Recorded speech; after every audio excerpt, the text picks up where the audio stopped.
Hi! Hello! నమస్తే. Welcome back to my channel.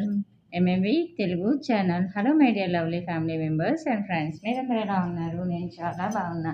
మీరు కూడా చాలా బాగున్నారని, బాగుండాలని మనస్ఫూర్తిగా దేవుడిని కోరుకుంటున్నా. ఈరోజు మనం చెప్పుకునే స్టోరీలో పార్ట్ 4లోకి వచ్చేసాము. అదే విధాత. City general hospital superintendent Nagaraju గారింట్లో టెలిఫోన్ మోగింది. టీవీ చూస్తున్న ఆయన కూతురు విసుక్కుంటూ లేచి ఫోన్ ఎత్తి గెస్ట్ రూమ్ దగ్గరికెళ్ళి కట్టెను తొలగించి చూసింది. డాక్టర్ నాగరాజు మిత్రులతో కలిసి తాగుతూ కబుర్లు చెప్తున్నాడు. డాడీ మీకు ఫోన్, ట్రంక్ కాల్ అంది. ఎవరమ్మా? అడిగాడు నాగరాజు లేస్తూ. డిస్ట్రిక్ట్ హాస్పిటల్ నుంచి గోపాలమూర్తి గారట చెప్పింది. ఎక్స్క్యూజ్ మీ అని గబగబా లోపలికి వెళ్ళాడు Nagaraj. Hello Gopal, how are you? ఏమిటి విశేషాలు? అడిగాడు. అవతల నుంచి గోపాలమూర్తి 2 నిమిషాల పాటు చెప్పిన మాటలు శ్రద్ధగా విన్నాడు Nagaraj. Thank you for the information. అలాంటి యంగ్స్టర్స్ చాలామంది కొమ్ములు వంచాను. నీతి, నియమం, వృత్తి ధర్మం లాంటి ట్రాష్ మాట్లాడే వాళ్ళని ఎలా డీల్ చేయాలో నాకు తెలుసులే. ఇలా సూత్రాలు వల్లించిన వాళ్ళే తర్వాత మనకంటే బాగా సంపాదించడం నేను చూశాను. హహహ! ఉంటాను అని ఫోన్ పెట్టేసి తిరిగి గెస్ట్ రూమ్లోకి వచ్చాడు నాగరాజ్. అక్కడ ఇద్దరు సివిల్ సర్జన్లు, ఒక ఫార్మాస్యూటికల్ కంపెనీ యజమాని, ఒక ఆరోగ్య కేంద్రం అధిపతి ఉన్నారు. ఎవడో తలక మాసినవాడు గోపాలమూర్తికి ట్రబుల్ ఇచ్చాడట. వాడికి ఇక్కడికి ట్రాన్స్ఫర్ అయ్యాడట. ఆ సర్జన్ గురించి పాపం మన గోపాలమూర్తి మనల్ని హెచ్చరించడానికి చేశాడు అన్నాడు నాగరాజు పెద్దగా నవ్వి. అదేదో జోక్ అయినట్లు అందరూ విరగబడి నవ్వేశారు. రామాపురంలో తేజేశ్వరరావు గదిలోనికి అడుగుపెట్టింది ప్రతిమ. గదిలోకి వచ్చిన కూతుర్ని ప్రశ్నార్థకంగా చూశాడు తేజేశ్వరరావు. ఏమిటమ్మా అని అడిగాడు. ప్రతిమ తటపటాయిస్తూ నిలబడింది. ఏమ్మా, సిటీకి వెళ్తావా? అత్తయ్య వాళ్ళ మీద దిగులా, లేకపోతే ఇంకేమన్నా కావాలా? అడిగాడు మళ్ళీ. ప్రతిమకి తండ్రితో చనువు తక్కువ. ఆమె పుట్టిన 3 ఏళ్లకే తల్లిపోయింది. తర్వాత ఆమె సిటీలో తేజేశ్వరరావు చెల్లెలు ఇంట్లో ఉండి చదువుకుంది. అతని చెల్లెలు పార్వతమ్మకి సంతానం లేకపోవడంతో ప్రతిమని సొంత కూతురిలా చూసుకున్నారు. పార్వతమ్మ భర్త రఘునాథానికి సిటీలో 2 బిల్డింగులున్నాయి. వాటి మీద వచ్చే అద్దెతో వాళ్ళకి హాయిగా కాలం గడుస్తుంది. ప్రతిమ సెలవులకి తండ్రి దగ్గరికి వెళ్ళినప్పుడల్లా ఆమె వెళ్ళిన 2 రోజులకే వాళ్ళు రామాపురం చేరుకునేవాళ్ళు. ప్రతిమ ఎంఏ పాస్ అయింది. కొన్నాళ్ళైనా తండ్రి దగ్గర ఉండాలని పార్వతమ్మను, రఘునాథాన్ని అతి కష్టం మీద ఒప్పించి ఆమె రామాపురం వచ్చింది. వచ్చిన కొద్ది రోజుల్లోనే తండ్రి మనస్తత్వం ఎలాంటిదో గ్రహించింది. తండ్రి భేషజము, కఠిన స్వభావము, తన కింద పనిచేసే వాళ్ళ పట్ల ఆయన ప్రవర్తించే తీరు ఆమె మనసుకు ఖేదం కలిగించింది. ఇక ఆయన దగ్గర ఉండటం సాధ్యపడదని, తిరిగి సిటీకి వెళ్ళిపోవాలని ఆమె నిర్ణయించుకుంది. అయితే ఇప్పుడప్పుడే ఆ విషయం ఆయనకి చెప్పదలుచుకోలేదు. అయితే ఆమె ఇప్పుడు తండ్రి దగ్గరికి వచ్చిన కారణం వేరు. ఒక డాక్టర్ని, అందులోనూ తనకి ప్రాణం పోసిన డాక్టర్ని, తండ్రి తన పలుకుబడితో ఎందుకు ట్రాన్స్ఫర్ చేయించవలసి వచ్చిందో ఆమెకు అర్థం కాలేదు. ఆ విషయం అడగడానికే ఆమె వచ్చింది. చెప్పు ప్రతిమ, ఏం కావాలి? అడిగాడు మళ్ళీ తేజేశ్వరరావు. అప్పుడు గొంతు విప్పింది. మీకు ఆపరేషన్ చేసి మీ ప్రాణాల్ని కాపాడిన డాక్టర్ని మీరెందుకు ట్రాన్స్ఫర్ చేయించారు? ఆయనేం తప్పు చేశాడు? అనుకోని ప్రశ్నకి ఆశ్చర్యపడ్డాడు తేజేశ్వరరావు. ఆ డాక్టర్ని నేను బదిలీ చేయించానని నీకెవరు చెప్పారు? నాకు తెలుసు. కారణం ఏమిటోనని అడుగుతున్నాను. ఇలా తనకెదురుగా నిలబడి తనను ప్రశ్నించటం తేజేశ్వరరావు జీవితంలో జరగలేదు. ఇంకొకరైతే తగిన సమాధానం చెప్పేవాడే. కానీ అడిగింది తన కూతురు గనుక ఎలాగో నిగ్రహించుకొని, ఆ కుర్ర డాక్టర్తో నాకు విరోధం ఏమిటమ్మా? నా ముందు వాడెంత? కానీ మన గోపాలమూర్తి లేడు, అదే ఆస్పత్రి సూపరింటెండెంట్.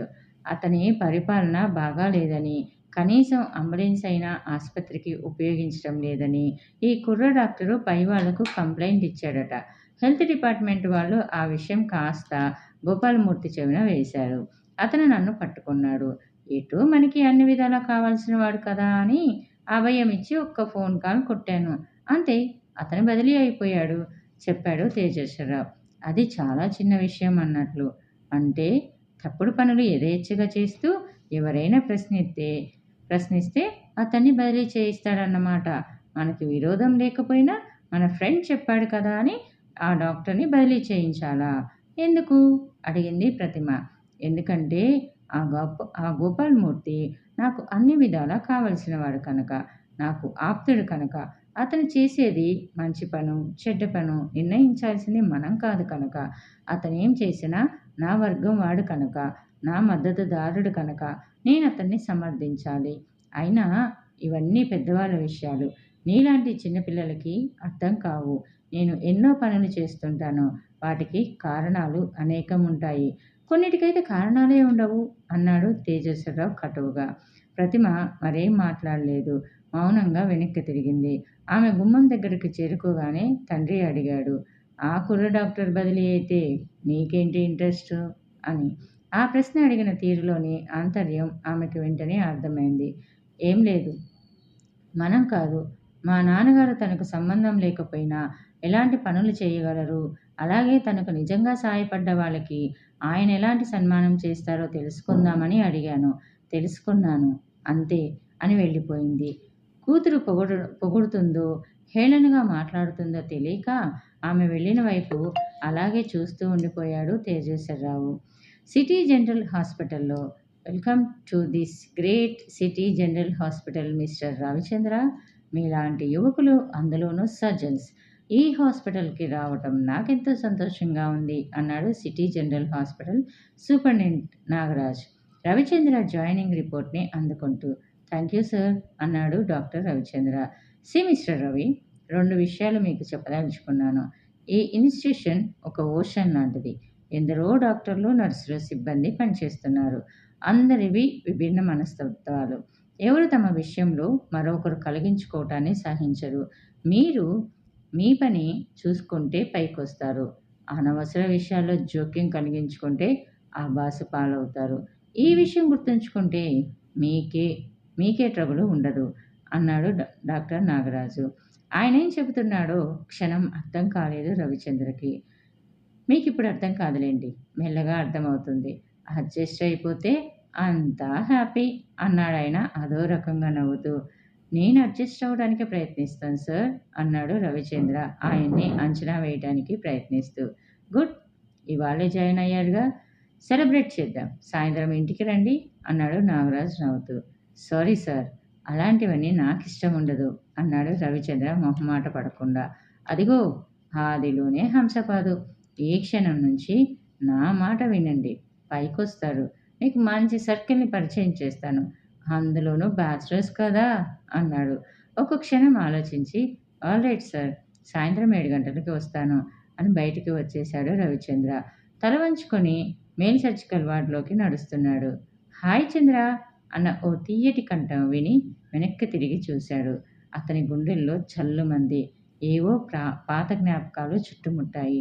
డాక్టర్ రచన, అదే నవ్వు వీణ మీటినట్లు, అదే చూపు, అదే రూపు, అందంగా, ఒద్దిగ్గా, పొందిగ్గా, అప్పుడే రేకులు విచ్చుకుంటున్న సన్నజాజిలా. ఏమిటలా చూస్తున్నావు? నేను రచననే. అవునులే, నేనెందుకు గుర్తుంటాను అంది రచన నిష్ఠూరంగా. సారీ, సడన్గా చూసేసరికి షాక్ తిన్నాను. నువ్విక్కడేం చేస్తున్నావు అడిగాడు ఆశ్చర్యంగా. ముగ్గుల పోటీకొచ్చాను. బుద్ధి లేకపోతే సరే, నీతో కలిసి చదువుకున్న నన్ను పట్టుకుని ఏం చేస్తున్నావని అడుగుతావా? నేనిక్కడ గైనకాలజిస్ట్ని. మరి నువ్విక్కడ ప్రత్యక్షమయ్యావేం అని అడిగింది మళ్ళీ. ఇవాళే ఇక్కడ పోస్టింగ్ అయ్యాను అన్నాడు రవిచంద్ర. ఓ గుడ్, ఎలాగైతేనా మళ్ళీ కలిశాం. నిన్ను మన గొరిల్లా ఎవరో కొత్త సర్జన్ వస్తున్నాడని చెప్పాడు. నువ్వేనన్నమాట. సరే, ఇంతకీ గొరిల్లా బ్రీఫింగ్ అయిపోయిందా అని అడిగింది. గొరిల్లా ఎవరు అడిగాడు రవిచంద్ర. అదే ఈ మహా చికిత్సాలయానికి ఏకైక చక్రవర్తి డాక్టర్ నాగరాజ్ ఊరఫ్ గొరిల్లా. అనేక ఘనకార్యాలు చేసి ఆ నిక్నేమ్ని సాధించాడాయన. అది సరే, ఇక్కడెందుకు, నా వాటికి వెళ్దాం పదా. అబ్బా, ఎన్నాళ్ళకి కలిసాం అంది రచన తన వార్డులోకి దారితీస్తూ. రవిచంద్ర ఆమెని అనుసరించాడు. రవిచంద్ర, రచన క్లాస్మేట్స్. స్పోర్ట్స్, చదువు తప్ప మరే ధ్యాస లేని రవిచంద్రను కాలేజీలో స్టూడెంట్స్ దగ్గర నుంచి ప్రొఫెసర్ల వరకు అందరూ అభిమానించేవారు. కేవలం తాను డాక్టర్‌ని అవ్వాలనే కాకుండా ఇంకేదో సాధించాలని, మెడిసిన్ సర్జరీ అనే సముద్రాలను మథనం చేయాలనే జిజ్ఞాస అతనిలో ఎక్కువగా ఉండేది. చక్కటి పర్సనాలిటీ, ఎప్పుడూ చెరగని చిరునవ్వుతో టీనేజ్ గర్ల్స్ కలల్లో హీరోలా ఉండేవాడు.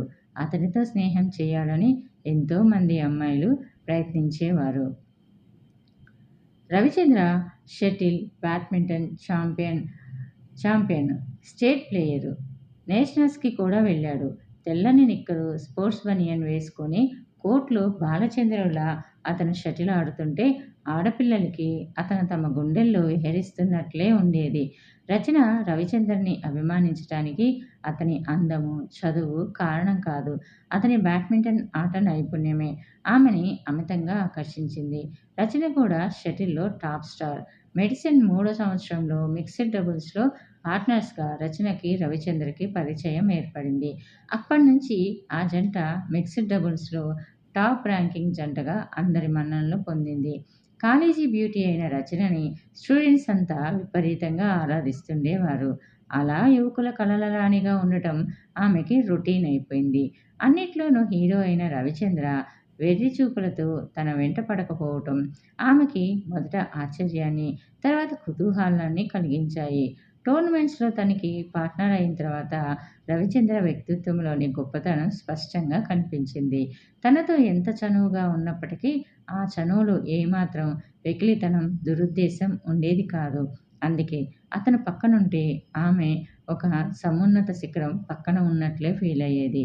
రవిచంద్రకు రాజకీయాలతో సంబంధం లేకపోయినా, ఎక్కడ అన్యాయం జరిగినా, స్టూడెంట్స్ హక్కులకు ఎక్కడ భంగం కలిగినా అతను తీవ్రంగా ప్రతిస్పందించి తానేమైపోయినా పర్వాలేదన్నంతగా పోరాడేవాడు. యువ మెడికోలు త్రాగుడికి, డ్రగ్స్‌కి అలవాటు పడటం చూసి రవిచంద్ర తన స్నేహితులతో కలిసి సోషల్ ఫారం అనే సంస్థని ప్రారంభించి డ్రగ్స్‌కి అలవాటు పడ్డ వాళ్ళతో గంటల తరబడి చర్చించి వాళ్ళ ధ్యాసను చదువు మీదకి మళ్లించే ప్రయత్నంలో అతను అనేక ఇబ్బందుల్ని ఎదుర్కోవాల్సి వచ్చింది. తర్వాత సోషల్ ఫోరం ద్వారా తన స్నేహితుల్ని వెంటబెట్టుకొని మురికివాడలకెళ్ళి ఆరోగ్య సూత్రాలను చెప్పేవాడు. చిన్న చిన్న జబ్బులకి తన పాకెట్ మనీ వెచ్చించి మందులిచ్చేవాడు. సోషల్ ఫారంలో చురుగ్గా రవిచంద్రతో కలిసి పనిచేస్తున్న రచన అతని వ్యక్తిత్వానికి బలంగా ఆకర్షింపబడింది.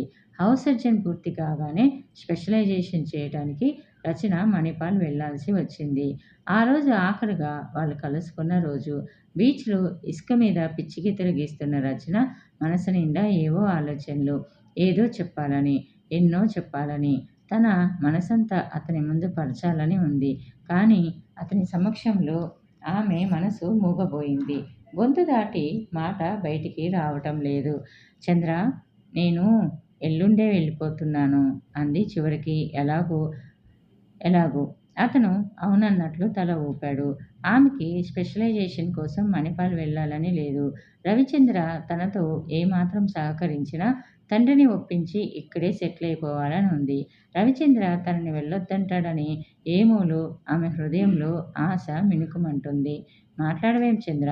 అడిగింది రచన. సంధ్యాకాంతులు సముద్రం మీద చిత్రంగా ప్రతిఫలిస్తున్నాయి. బీచ్‌లో అక్కడక్కడ జనం ఉన్నారు. సముద్రపు హోరుగాలి వాళ్ళిద్దరినీ చుట్టేస్తుంది. రవిచంద్ర దూరంగా ఎర్రబారిన పడమటి సంధ్యారాగాన్ని చూస్తున్నాడు. ఇసుకలో చెయ్యి దూర్చి అతని చేతివేళ్లను గట్టిగా పట్టుకుంది రచన. అతను మెల్లగా తల తిప్పి ఆమె వైపు చూశాడు. ఒక విషయం చెప్పాలి అన్నాడు. ఆమె గుండె రెపరెపలాడింది. మనోహరంగా అతని వైపు చూసింది చెప్పమన్నట్లుగా. రచన, మనం డాక్టర్లు కావటం మనకి లభించిన వరం. దాన్ని మనం సద్వినియోగం చేసుకోవాలి. మన దేశంలో కోట్లాది మంది సాధారణ చికిత్స కోసం కూడా డబ్బు వెచ్చించలేని పరిస్థితుల్లో ఉన్నారు. మన పరిధిలో మనకు చేతనైనంత మేరకు పేదవాళ్ళకి సేవ చేయాలని నా కోరిక అన్నాడు రవిచంద్ర. రచన హతాశురాలైంది. ఇదా ఇతను చెప్పేది? తను ఊహించిందేమిటి? ఇతను చెప్తున్నదేమిటి? తనలో కలుగుతున్న మధురమైన ఊహలు ఇతనికి లేవా? ఎంత గొప్ప డాక్టర్ అయినా పెళ్ళి, పిల్లలు లేకుండా ఉండరు కదా! భవిష్యత్తు గురించి, జీవిత భాగస్వామి గురించి ఇతనికి ఆలోచనలే లేవా?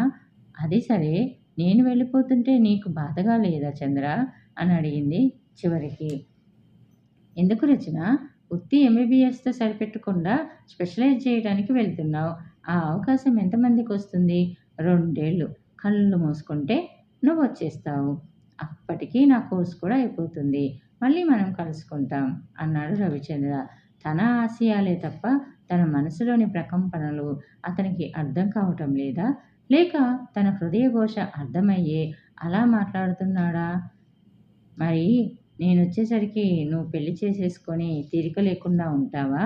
అంది అదోలా అతన్ని చూసి. రవిచంద్ర పెద్దగా నవ్వేశాడు. అదా నీ భయం? పెళ్ళికి తొందరపడటానికి నేనేమన్నా ఆడపిల్లనా?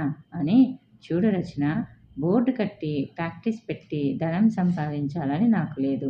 జీతం ఎంతొచ్చినా పర్వాలేదు.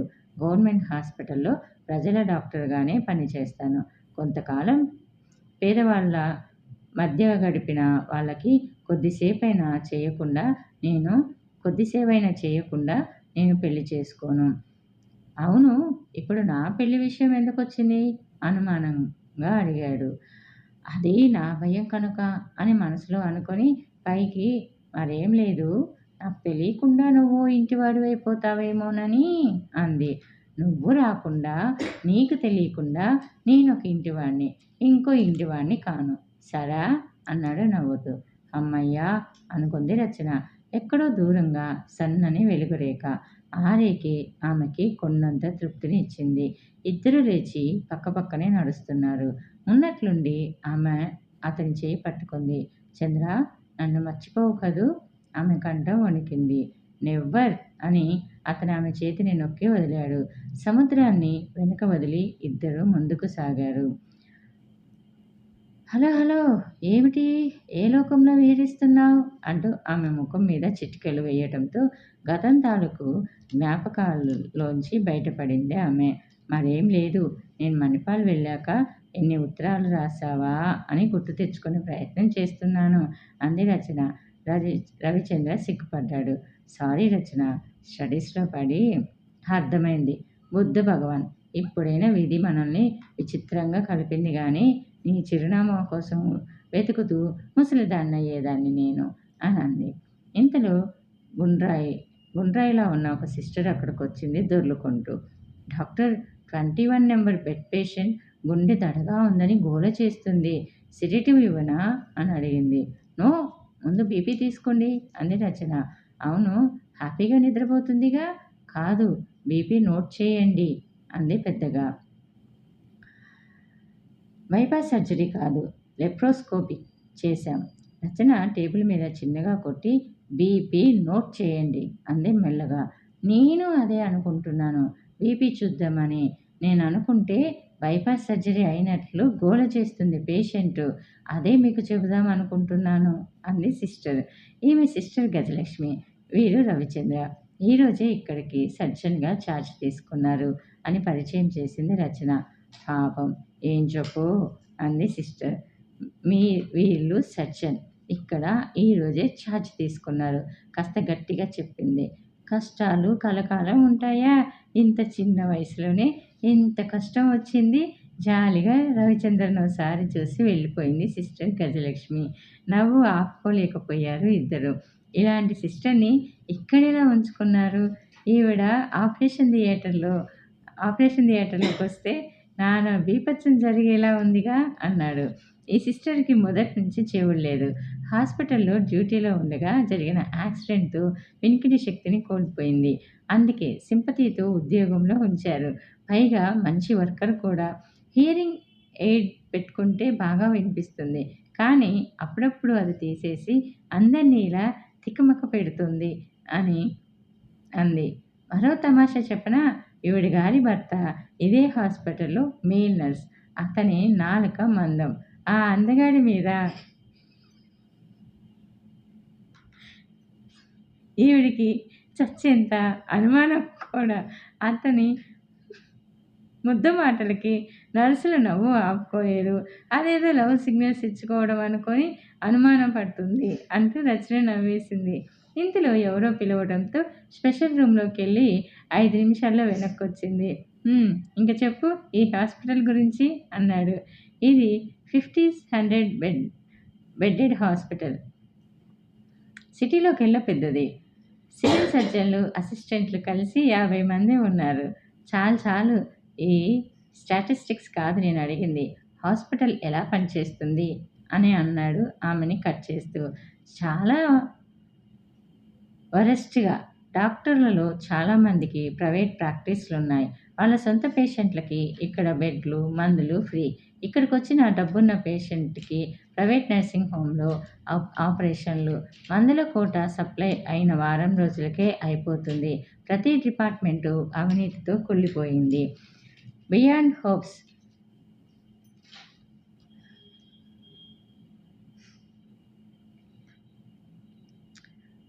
ఇరిపేరబుల్ ఆస్పత్రి వ్యవస్థ కూడా మిగిలిన అన్ని డిపార్ట్మెంట్స్ లాగానే కమర్షియల్ అయింది. దీనికి తోడు తమ స్వార్థ ప్రయోజనాల కోసం మందుల గుత్త పెట్టుబడిదారులు, ఉత్పత్తిదారులు ఈ వ్యవస్థను ఇంకా అధపాతాళానికి దిగజార్చడానికి తమ మద్దతునిస్తుంటారు చెప్పింది రచన. అయినా అవుట్ పేషెంట్, ఇన్ పేషెంట్ల పర్సంటేజ్ హెవీగానే ఉంది అడిగాడు రవిచంద్ర. It's natural. ఈ దేశం అతి బీద దేశం అనే విషయం మర్చిపోతున్నావు.